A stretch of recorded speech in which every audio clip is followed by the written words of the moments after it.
Recently, I have had two customer service experiences with two different companies. One was an extremely awful customer service experience and has left me not only never giving business to this company, but wanting to make sure that nobody else ever works with them again either.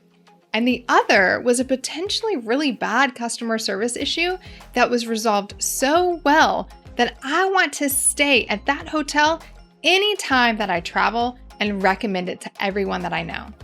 Both of them started with a mistake.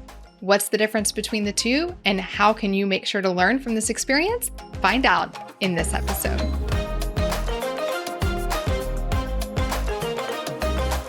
Today, I'm going to share with you a tale of two customer service experiences.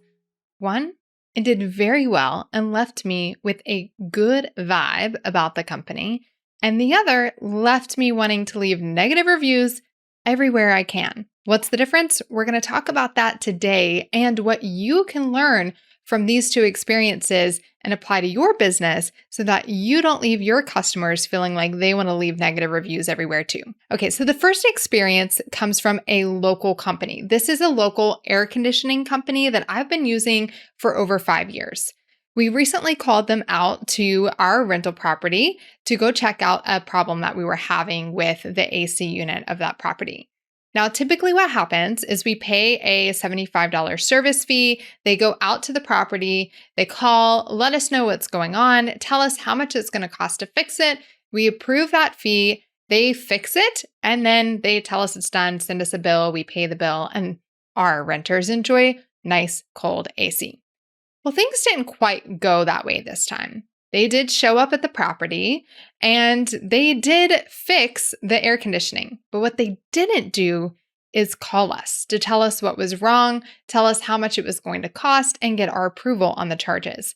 So you can imagine our surprise when we received an over $500 invoice in the mail. We called the company right away and said, hey, we received the invoice, but oh, by the way, you all never called us to talk about these charges and approve what was going to happen. Well, they admitted their mistake. They said we should have called you. We're so sorry. And yet they refused to offer any sort of resolution. To make it even worse, as we had conversations with them about this problem, they started using some shady tactics like not sending bill reminders and sending our bill to collections as quickly as possible, and then lying to us about what we had approved and what we hadn't. Not a good experience. We reached out to this company multiple times, offering to talk with them to create a resolution so that we wouldn't have to go the routes that we are now. But they didn't want to engage in conversation with us. They stood their ground that they were in the right and that there was nothing they could do to help. Now let's talk about the alternative situation. Recently, my husband and I went to the brand new Four Seasons Resort in Minneapolis, Minnesota. You've probably heard me talk about it if you follow me on Instagram because I shared the beautiful room that they upgraded us to, along with a lot of our experiences along the way. What I didn't mention on there is while we stayed at that hotel, in fact, the very first night, we had a customer service issue. I had asked them to press a dress for me, iron a dress for me that I was going to be wearing at dinner the following night for my birthday dinner. And Four Seasons provides these kinds of services, which is wonderful. So while we were away at the Twins baseball game, they came into the room to take that dress to go get it pressed. Well, imagine my surprise when I come back to the room and there's other clothes missing too. I can't find the skirt that I had on earlier. I can't find the bra that I was wearing. And we're only there for a couple days, mind you, so I didn't pack a lot of clothes. So I immediately reach out to the customer service team, which thankfully they have a little iPad in the room where you can just reach out to a concierge and ask any question that you want. And I let them know that I was missing some items. Within a few minutes, they told me that the laundry team had actually, in service to me, taken what they thought were dirty clothes down and they were going to launder them for free. They offered to bring them up right away. And instead I said, go ahead, just bring them up the next morning. It's okay. I don't really need them right now. Now, here's where the problem came in. When they came up the next morning, one of the skirts that they had taken came back with damage to it. So you could tell that they had tried to iron or press the skirt, and it wasn't the dress that I had asked them to press, but it was a skirt that they had just picked up out of the floor because I left it in the floor and they were kindly trying to wash it for me. And you could tell that there was damage done from the iron. There's a pocket in the skirt. They had ironed over the seam and you could see it right there on the front of the skirt. So I reached out to them and I said, I really hate to do this because I know that you guys were doing this to be kind and provide the service, but this skirt has come back damaged. No questions asked, he said. Would you mind if I send somebody up from laundry right now to take a look at what's been done and see what we can do to resolve it? So within a few minutes, somebody from the laundry team was up collecting the skirt, taking a look. They took it down and they did what they could to resolve the issue. And thankfully, they were able to re-launder the skirt, re-iron the skirt, and brought it back to me fixed. But they also checked in to make sure that I was 100% satisfied with what they had done to resolve it. And they didn't charge us at all, not for the laundering of the clothes and not for the ironing of the dress. And then when we went to check out a couple days later, do you know what they did? They asked me if I was satisfied with the resolution and apologized for the mistake. Two completely different experiences. There's a few lessons that we can learn from these two different tales of customer service experiences, but here's what I want to start with. What's more important than never making a mistake is what you do when you make one. It is inevitable that you will make mistakes. You will do things that are harming your customers or their business, or you will fall out of integrity. You will say that you're going to do something a certain way and not do it that way. You may, send the wrong size of something. You may lose a replay to something that you promised a replay for. Mistakes are going to happen. But what you do when you make those mistakes is more important than never making one at all. Now, most people, they have an emotional reaction, right? I believe this is probably what happened with the AC company. And I think emotional reactions, they come down to two things. One is ego, and the other is greed. When we think about ego, it's this feeling of, I have to be right. I have to get the last word in. I have to have the upper hand. And when I think about this air conditioning company, I see a lot of that. Whether it's coming from the owner of the company or whether it's coming from the service manager that we talked to, or whether it's coming from the service person who actually was at the house, somebody in that train has put their foot in the ground and said, I am in the right here. Who cares if I made this mistake? They still owe me this money because we provided this service. That can be a very egotistical, emotional reaction to a customer service issue. So what's the opposite of ego? Well, the opposite response in this situation is humility. The thought of, you know what? I don't always get it right, and that's okay. So what can I do to make this right? It is a servant-hearted approach to serving your customers. Now, this doesn't mean that you are a doormat. This doesn't mean that you have to have a customer is always right mentality. If you've ever heard me talk about this, you know that I'm not one of those people that believes the customer is always right. I do believe that we need to give people the benefit of intent, but I don't believe that the customer is always right or that you have to bend over backwards to make your customers happy. Not by any means. But if we approach things with a servant heart, right? If we say, in humility, I don't always get things right. This could be on me. And if it is, how could I resolve it? That's a much better approach than feeling like you always have to be right. You have to get the upper hand and you have to get the last word. That's an egotistical emotional response. The other emotional response is one that comes from a heart of greed, right? A position of greed. And it comes down to this money mindset.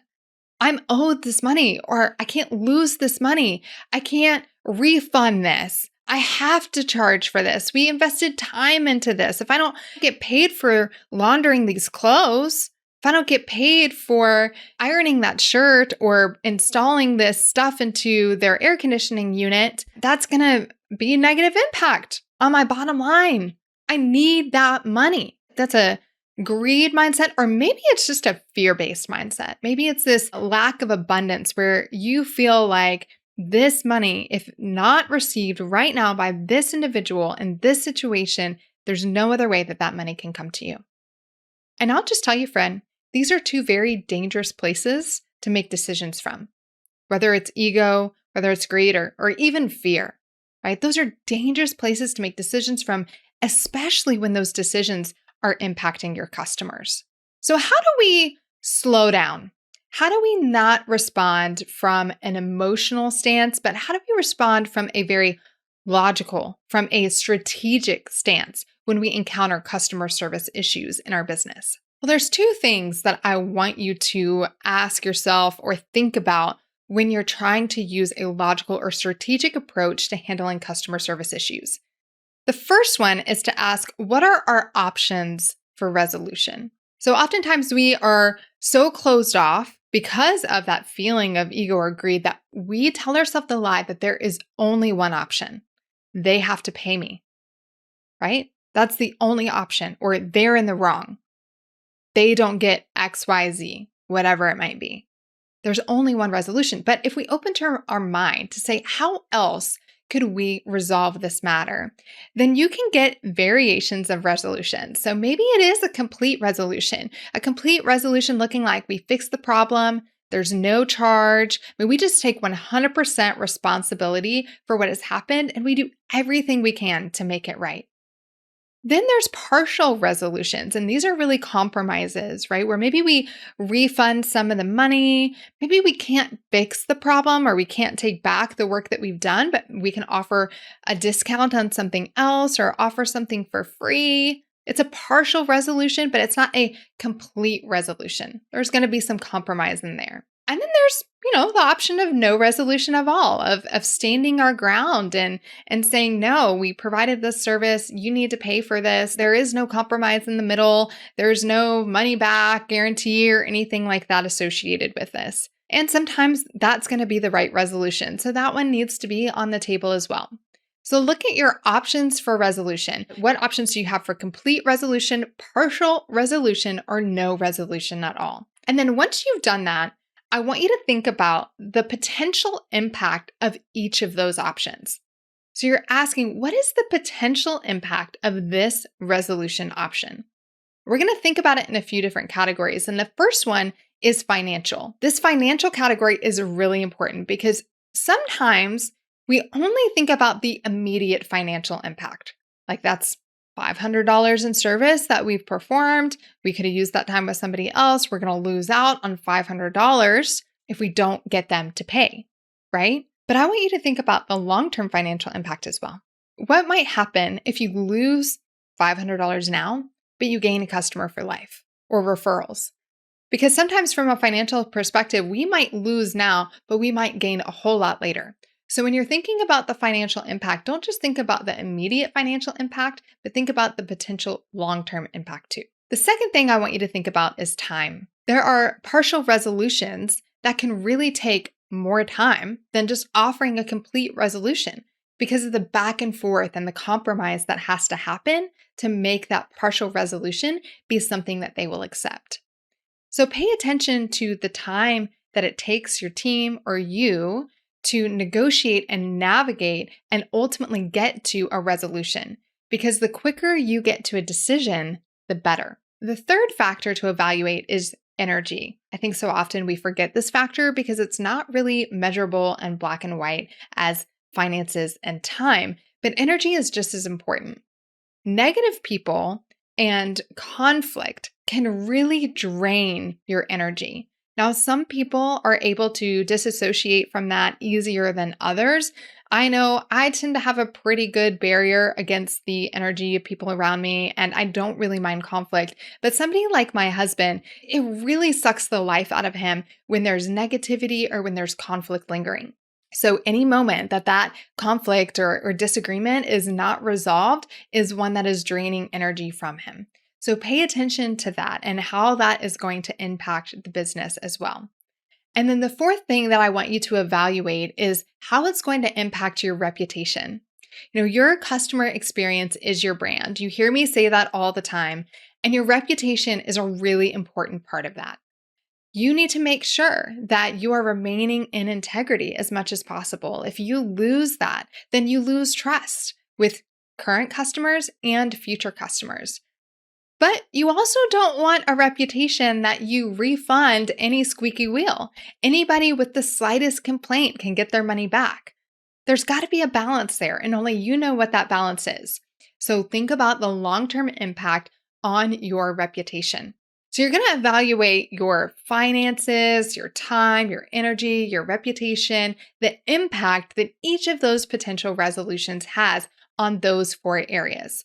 And then ultimately, you're going to get to a decision as quickly as possible after evaluating these and present that decision to your customer. This is going to help you go from an emotional response that can likely get you in a lot of trouble and really harm your reputation down the line, or not even be in alignment with your brand to begin with, to making a logical and strategic decision that falls in line with your brand, with the kind of customer experience that you want to have, no matter what that is. As you think through this, there are 2 things that I really want you to remember. And here's the first one. Everyone is an influencer. You heard me right. Everyone is an influencer. I know we have this business culture now where people have so many followers to be an influencer, but everybody has influence on those that they have a relationship with and those that trust them.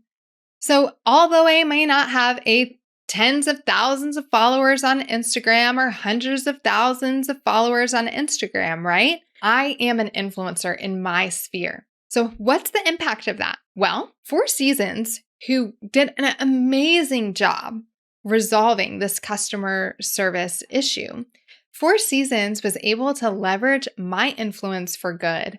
I talked about my experience on my Instagram stories, and guess what? I didn't even mention the issue that happened with the clothes, right? I only mentioned the good things. And here I am talking about how amazing they are on this podcast episode. And many of you are their perfect potential customers. So although they may have had to put a little bit more time or energy or even lose some finances when they were resolving that customer experience, it didn't matter because they understood the long-term impact of their brand reputation and what that means to them. It carries a whole lot more value than the however many $100 or whatever that they would have gotten for, ironing and laundering my clothes, right? But on the other hand, the AC company is going to experience the negative side of my influence. I run the local moms Facebook group for my community, and I've lived in this area my whole life and in this particular town for 12 years. So I have a lot of relationships here, and often I'm asked for referrals for things like service providers and AC companies, especially since we have so many new people moving to our area all the time. Now, in the past, this AC company that I had used for 5 years was the one that I had referred. Well, not only will I not be using them, but I will also be making sure that nobody else uses them either.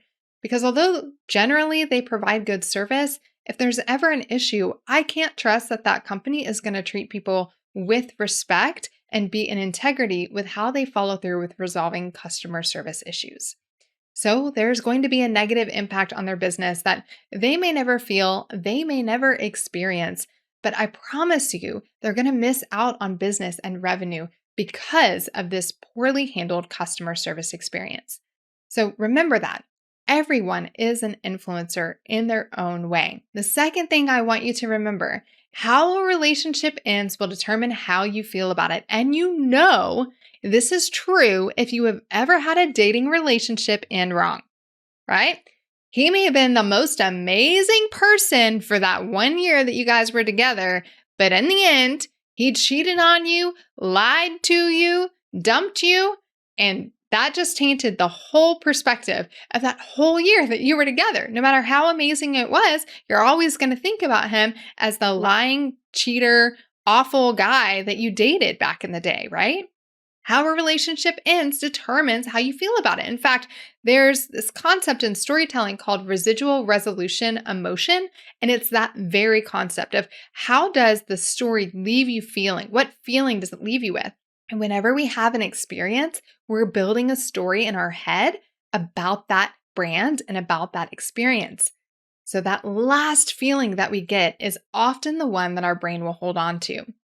So on one hand, We have the AC company that I've happily used for 5 years and would recommend that ended in a really poor customer service experience.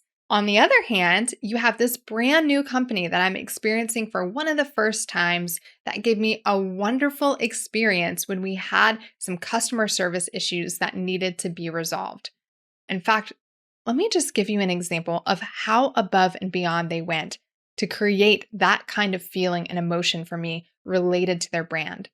On the very last day we were leaving, and I had gone that morning to a local vegan, gluten-free bakery that I had discovered to buy some dessert treats and some bagels for myself and my kids to take home. Well, I really, really, really wanted to eat the bagel. If you're gluten-free like me, you know, like there's things that you miss, like bagels and cream cheese, but they had dairy-free, gluten-free, egg-free bagels and cream cheese. But I get back to the hotel room and I realize there's no toaster. So I sent a little message to my concierge and I said, hey, I just got back from the gluten-free bakery down the street with a bagel and I was hoping maybe I could toast it. I don't know if there's any way at all that I could get a toaster in the room. If not, that's okay. We're going to go up to the pool for a little bit and we're coming back and then we're going to be checking out. But if you could happen to get a toaster up here, that would be awesome. They could have easily said, no, actually, ma'am, we don't have toasters that we can provide to people who are staying here. I was checking out that day, right? There was no reason to make this accommodation. But when I got back to the room, not only was there a toaster, but there was the fanciest toaster I'd ever seen with these like LED screens that I just like touched and told them I wanted a bagel and this is how toasted I wanted that bagel. And then it like slowly like spaceship lowered my bagel. But the best part is they had provided jelly. They had provided cream cheese. They had provided a napkin, a plate, a knife, and the toaster was labeled as a gluten-free toaster. They paid attention to the details. They went above and beyond to create an amazing experience that they didn't have to, right? If they would have said no, I wouldn't have thought twice about it. But they made a way and they went above and beyond to show me they were listening and to cater to me. Now, you can't do that all the time, but when we can create those kinds of experiences for our customers, or when we can really do complete resolutions for our customers when it warrants one, that just solidifies the trust that we have with that customer. It solidifies our brand reputation, and that has a ripple effect that we will never fully know the impact of. All right, so this is a tale of 2 customer service experiences. So when you're thinking about the kind of customer service that you want to provide to your community members, I want you to keep this conversation in mind. Do you want to be like the AC company, or do you want to be like the Four Seasons? So when you think about your customer service experience, I want you to plan intentionally right now how you're going to respond. Because if you don't get intentional about this, if you don't slow down to think logically and strategically and have a plan for questions to ask like I shared in this episode, chances are you're going to respond emotionally, which has a high chance of impacting your reputation negatively. And I don't want that for you or for your community. So I know I'm not the only one that has had really negative and really positive customer service experiences. And I always like learning from what's happening in other industries. So if you have a customer service experience that stands out to you, whether good or bad, I would love for you to tell me about it. Make sure to DM me on Instagram. I am at Shana Speaks. That's ShanaSpeaks. And I'd love to hear your story too.